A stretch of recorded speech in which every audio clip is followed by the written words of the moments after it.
L'avocat de ma sœur a pointé un doigt droit sur mon visage. C'est une infirmière de luxe qui a manipulé un homme mourant. On ne peut pas lui faire confiance avec 5 euros, et encore moins avec 9 200 000 euros. Ma sœur Olivia a poussé un sanglot qui semblait coûteux. Elle a volé nos dernières années avec lui. Elle a pleuré. Le juge m'a regardé. Mademoiselle Dubois, vous opposez-vous?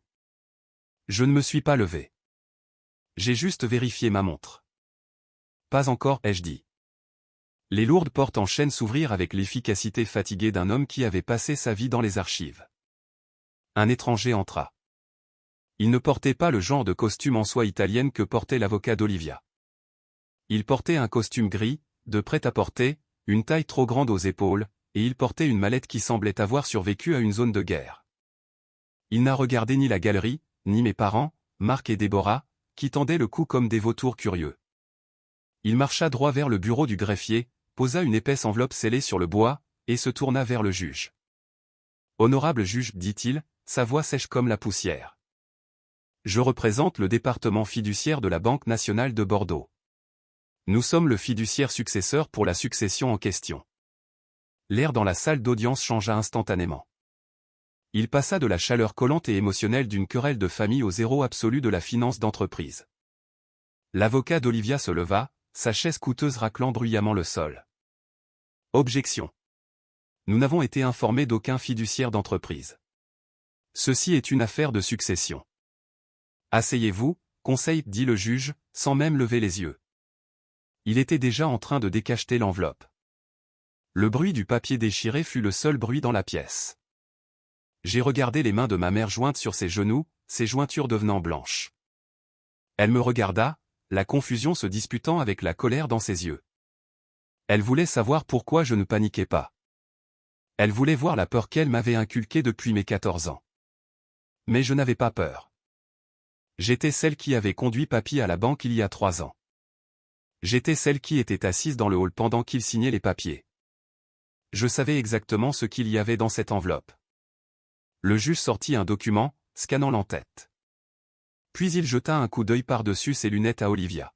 « Mademoiselle Dubois, demanda le juge, êtes-vous consciente que les actifs de votre grand-père ont été placés dans une fiducie irrévocable avant son décès ?» Il était confus. Olivia laissa échapper, sa voix stridente, il ne savait pas ce qu'il faisait. « C'est pour ça que nous sommes ici. » La certification des fiducies comme telle, répondit calmement le juge. Il tourna une page et elle contient une disposition très spécifique concernant les contestations juridiques. Il s'éclaircit la gorge et lut à voix haute, article 9, section C, la clause de non-contestation. Tout bénéficiaire qui cherche à obtenir une adjudication dans toute procédure attaquant la validité de cette fiducie ou qui conteste la compétence du concédant perdra immédiatement tout intérêt dans l'actif de la fiducie. Traitant le dit bénéficiaire comme s'il avait prédécédé le concédant sans héritier. Le silence qui suivit fut lourd, suffocant. Je regardais mon père. La bouche de Marc pendait légèrement ouverte. C'était un homme qui se fiait à l'intimidation. Il intimidait les serveurs. Il intimidait les entrepreneurs. Il m'intimidait. Mais il fixait l'homme au costume bon marché avec une peur pure et absolue. On ne peut pas intimider une banque. On ne peut pas faire de manipulation mentale d'un contrat. L'avocat d'Olivia avait l'air d'avoir avalé un citron. Il savait exactement ce qui venait de se passer, en déposant cette requête d'urgence affirmant que papy était incompétent et que la succession était en danger. Ils n'avaient pas seulement commencé une bagarre, ils avaient retiré la goupille d'une grenade qu'ils tenaient. « Honorable juge, balbutia l'avocat en transpirant. Nous retirons la motion. Nous agissions sur des informations incomplètes. La motion est déjà déposée et enregistrée, dit le juge, refermant le dossier. La fiducie est active. Le fiduciaire est présent. Les actifs sont sécurisés. Votre demande de contrôle d'urgence est rejetée. » Ma mère laissa échapper un hoquet aigu, attrapant le bras de mon père. Olivia se tourna vers moi, les yeux grands ouverts et humides de panique. « Tu le savais, siffla-t-elle, assez fort pour que le huissier s'avance. Tu nous as laissé faire ça. » Je la regardai droit dans les yeux. « Je t'avais dit d'attendre. » Ils pensaient se battre contre une sœur sans défense. Ils avaient oublié que, depuis une décennie, Mon travail consistait à gérer la vie de personnes bien plus puissantes et impitoyables qu'eux. Je n'avais pas besoin de crier. Il me suffisait de les laisser signer leur nom sur la ligne pointillée. Le piège s'était refermé, et ils étaient ceux qui avaient mis l'appât. La salle d'audience bourdonnait de l'énergie basse et frénétique d'une ruche renversée. L'avocat d'Olivia se pencha sur la table, chuchotant furieusement à mes parents. Ma mère, Déborah, avait l'air d'essayer de se faire petite dans son manteau du matin. Mon père, Marc, fixait simplement l'espace vide où ces millions avaient disparu, son visage un masque d'incrédulité rouge et moite. Ils avaient l'air terrifiés. Pour la première fois de ma vie, ils avaient l'air petits. Je me suis penché en arrière sur la chaise en bois dur et je les ai regardés s'effondrer. C'était fascinant, vraiment, comme regarder un bâtiment s'écrouler au ralenti. On voit les fissures avant d'entendre le bruit. Et tandis que je regardais Marc essuyer une traînée de sueur de sa lèvre supérieure, le souvenir m'a frappé de plein fouet. Ce n'était pas une salle d'audience. C'était une cuisine. Il y a 15 ans, l'air sentait le scotch éventé et le malheur imminent. J'avais 14 ans.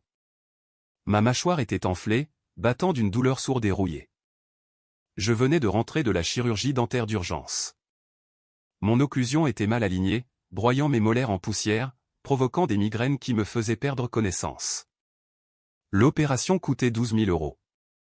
Cette même semaine, l'entreprise de construction de mes parents déposait le bilan sous le chapitre 7. Ils m'ont assise à table. Ma mère pleurait, les mêmes sanglots performatifs et saccadés qu'elle utilisait maintenant au tribunal. Mon père faisait les 100 pas, un verre de liquide ambré se renversant sur ses jointures. Nous avons tout perdu, rugit Marc, frappant la table de sa main. La maison, les camions, les contrats partis. Il pointa un doigt tremblant vers mon visage enflé. À cause de toi. Si nous n'avions pas dépensé ce capital pour ces dents, dit-il à ma mère, m'ignorant comme si j'étais un meuble, nous aurions pu couvrir le prêt. Nous aurions pu survivre au trimestre. Il nous a vidés. Deep. Elle nous a saigné à blanc. Je l'ai cru. Mon Dieu, je l'ai cru. J'étais assise là, à 14 ans, la bouche pleine de gaz, et j'ai accepté le poids de leur échec. Je l'ai pris sur mes épaules étroites.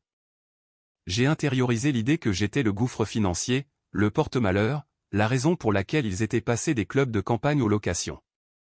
Ils racontaient cette histoire à tout le monde. À Thanksgiving. À Noël, nous serions encore dans la grande maison si Caitlin n'avait pas eu besoin de cette chirurgie. C'est devenu le folklore familial, un rocher dentelé pratique qu'ils pouvaient me lancer chaque fois qu'ils avaient besoin d'un bouc émissaire pour leur propre incompétence. Puis Olivia est arrivée, née 3 ans après la faillite, juste au moment où papa s'était arrangé pour obtenir un nouveau prêt. Elle était le phénix, le nouveau départ. Elle était intacte par leur échec. Il a eu les cours de danse. Il a eu les tuteurs privés. Il a eu l'amour. J'ai eu la facture. J'ai passé mes 20 ans à payer une dette qui n'existait pas. J'ai payé leur loyer quand Marc a oublié d'économiser pour les impôts. J'ai acheté leurs provisions quand Déborah a dépensé le budget nourriture pour un déjeuner de réseautage.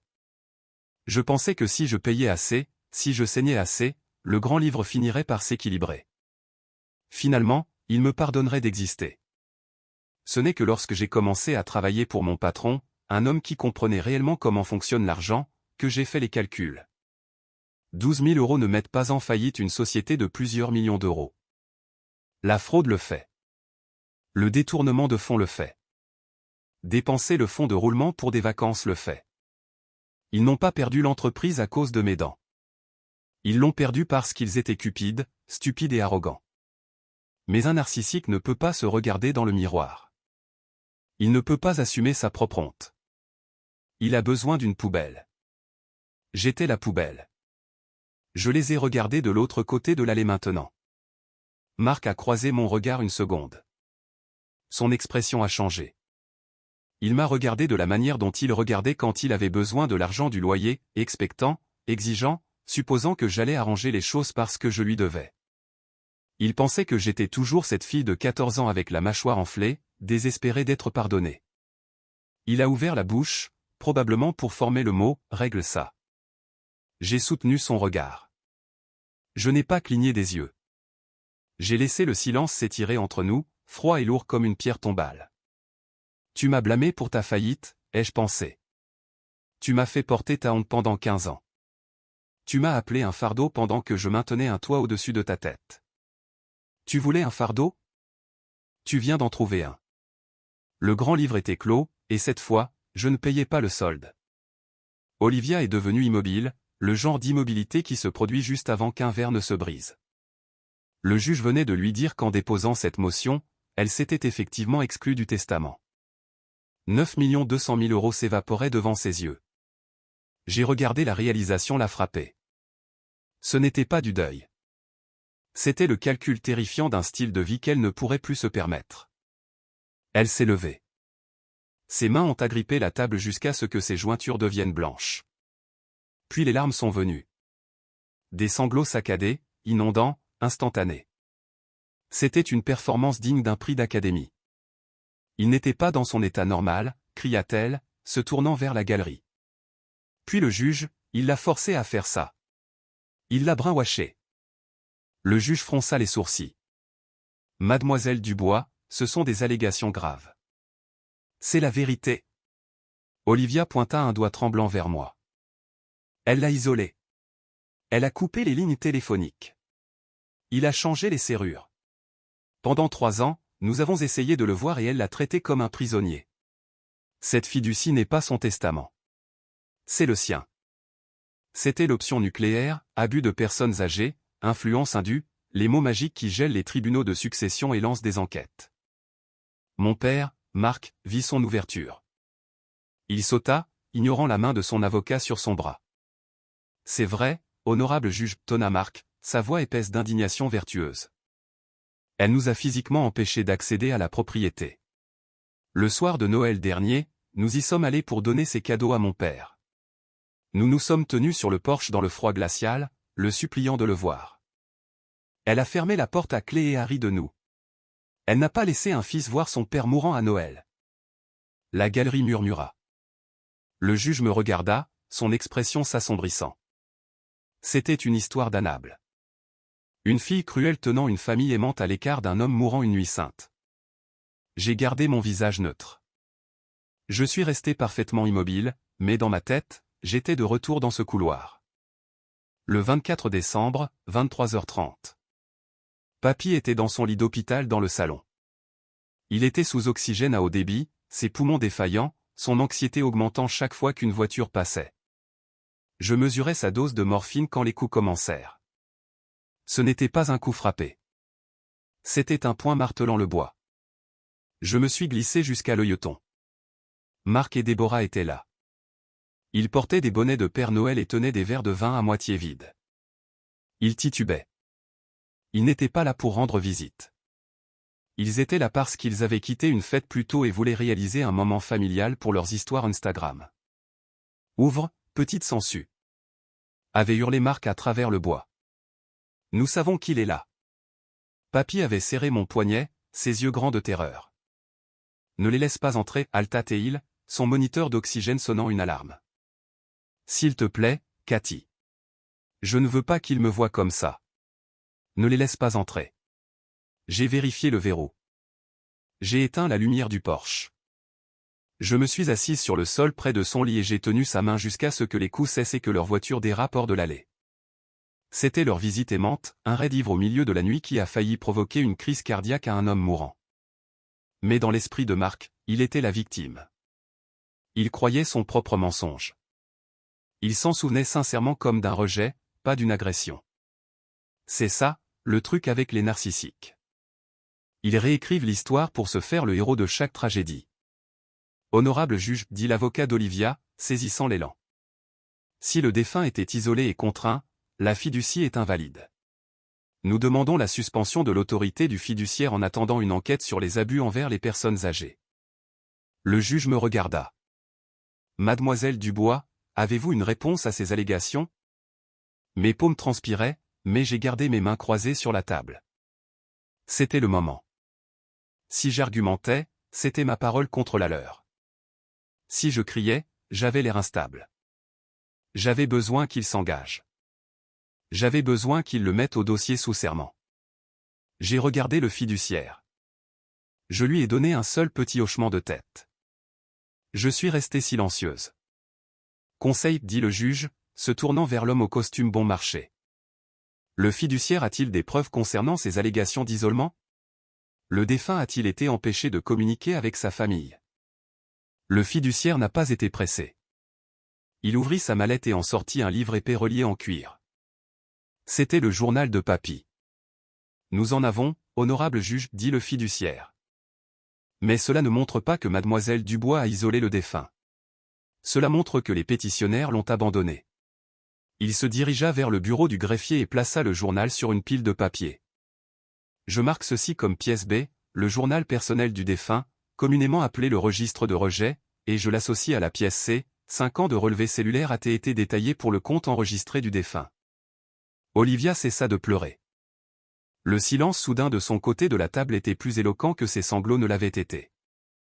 Elle fixa ce livre comme si c'était une bombe. Présentez votre cas, ordonna le juge. Le fiduciaire ouvrit le livre à une page marquée. Entrée datée du 12 mars. L'anniversaire de la pétitionnaire Olivia Martin. Il lut l'écriture de papy, sa voix vide d'émotion. Appelez Liv pour chanter joyeux anniversaire. Envoyé sur messagerie vocale. Aucun rappel. Puis il prit la facture de téléphone. Relevé AT&T pour le 12 mars. Appel sortant vers le numéro se terminant par 4492, durée pour seconde. Aucun appel entrant de ce numéro pour le reste du mois. Ma mère grimaça. Olivia baissa les yeux sur ses mains. Le fiduciaire tourna la page. Entrée datée du 19 juin. Fête des pères. Il lut du journal, j'ai attendu Marc. Il a dit qu'il passerait après le golf. Il n'est jamais venu. Caitlin a fait du steak. Il brandit la facture de téléphone. Aucun appel entrant de Marc Lambert à cette date. Un seul texto sortant du défunt à 20 h demandant « Tu viens ?» Aucune réponse. C'était un massacre, un démantèlement lent et méthodique de toute leur réalité. Chaque fois qu'il prétendait être occupé, papy l'avait noté. Chaque fois qu'il promettait de rendre visite et le laisser tomber, il le documentait. Le registre était une chronologie de leur égoïsme, écrite de la main tremblante d'un homme qui voulait juste voir sa famille. Le visage de Marc devenait violet. C'est privé, bégaya-t-il. Vous ne pouvez pas lire le journal d'un homme mort. C'est une preuve de son état d'esprit, dit froidement le juge. Asseyez-vous. Le fiduciaire tourna la page jusqu'au dernier marqueur. Entrée datée du 24 décembre, la veille de Noël. La pièce devint mortellement silencieuse. C'était la nuit dont Marc venait de témoigner. La nuit où il prétendait que je l'avais empêché d'entrer dans la maison. Le fiduciaire lut du registre, 23h45. Marc et Déborah sont arrivés sous, frappant à la porte et criant. Cela a effrayé le défunt. Son rythme cardiaque a atteint 160. Caitlin a gardé la porte fermée à clé et il ne voulait pas qu'il le voie comme ça. Il posa le livre. Les relevés AT&T montraient un appel au 911 à 23h48, initié par le défunt mais terminé avant la connexion lorsque les coups cessèrent. À cet instant, l'histoire du fils aimant s'effondra.